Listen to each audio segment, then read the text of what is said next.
Ajar ku mengerti segala rencanamu. Ajar ku berharap hanya padamu. Bimbinglah jalanku dalam terang firman-Mu. Ajar ku berharap hanya padamu. Bapakku,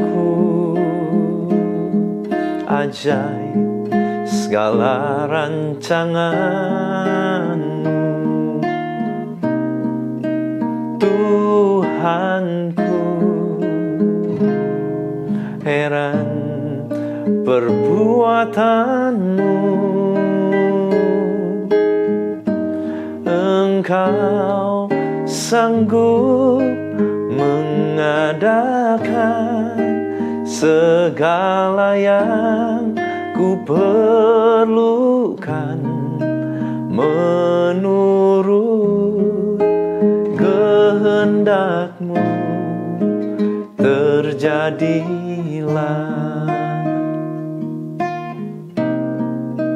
menurut kehendak-Mu. Terjadilah menurut kehendak-Mu. Terjadilah.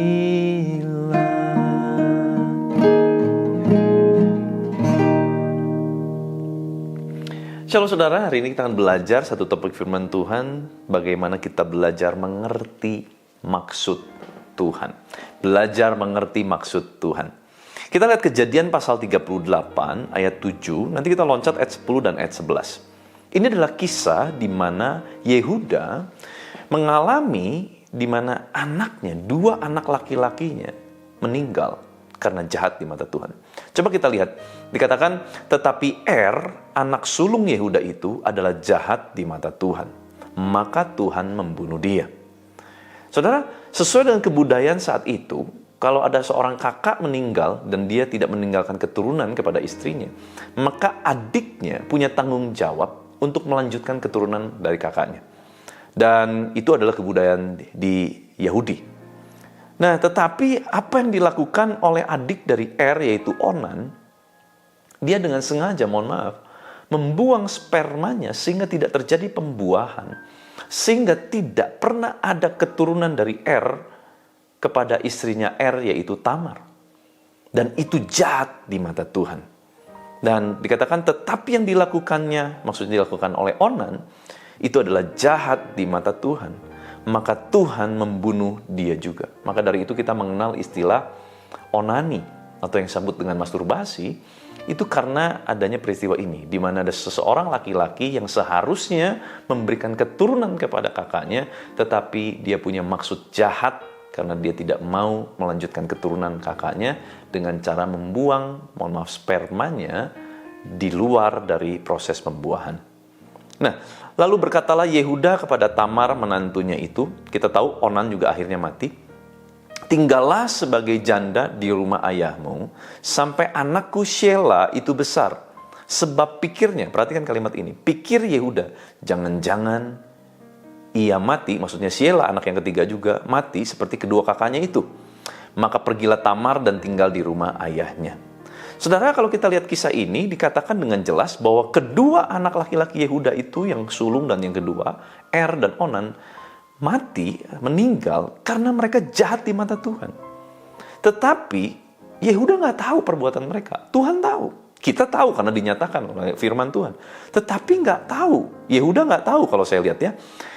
Yang Yehuda tahu apa? Yang Yehuda tahu ini kenapa perempuan bernama Tamar, ya, istrinya si ini, membawa kesialan dalam hidup mereka, dalam kehidupan anak-anaknya.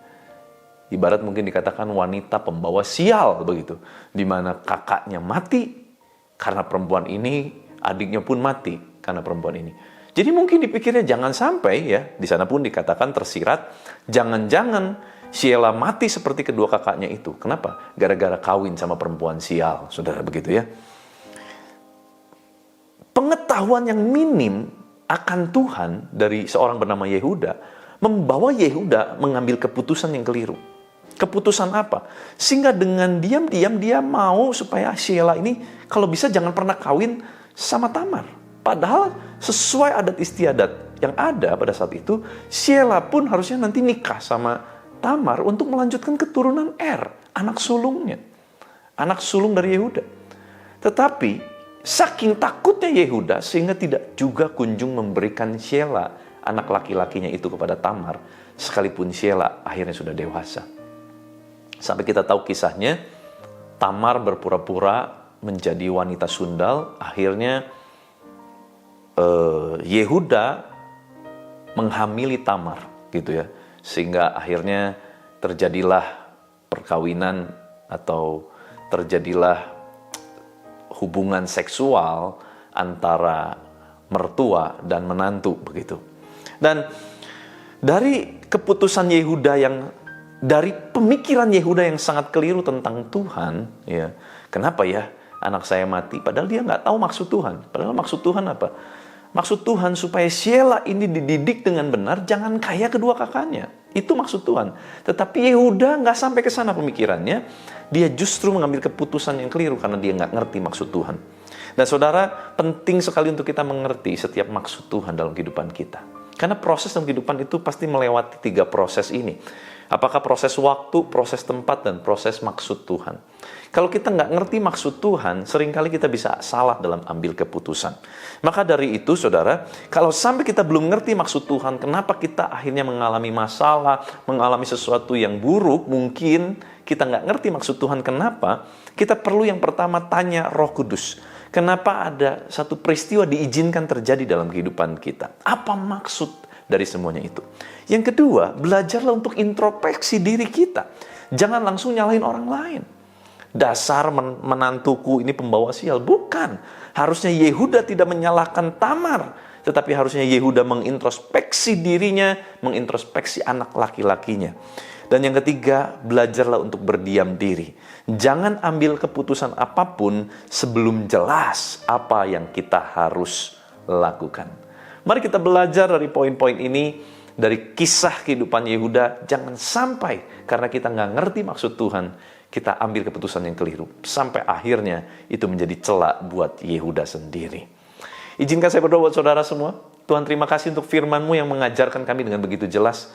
Ajar kami Tuhan untuk mengerti maksud dan rencana-Mu. Saat ini mungkin kami masih belum paham banyak hal. Tetapi kami mau belajar Tuhan untuk memahami hal-hal yang belum disingkapkan. Kami mau belajar dewasa. Sehingga dalam setiap keputusan kami adalah keputusan yang tepat, keputusan yang benar, selaras dengan kehendak Tuhan. Karena kami tahu maksud dan rencana Tuhan dalam kehidupan setiap kami. Berkati Tuhan segala aktivitas kami sepanjang hari ini. Tuhan yang jadikan kami berhasil. Berkuasa kehidupan Kristus, kuasa kebangkitan Kristus mengalami memerintah senantiasa atas hidup kami. Dalam nama Tuhan Yesus Kristus. Haleluya. Sama-sama kita katakan, amin. Tuhan Yesus memberkati.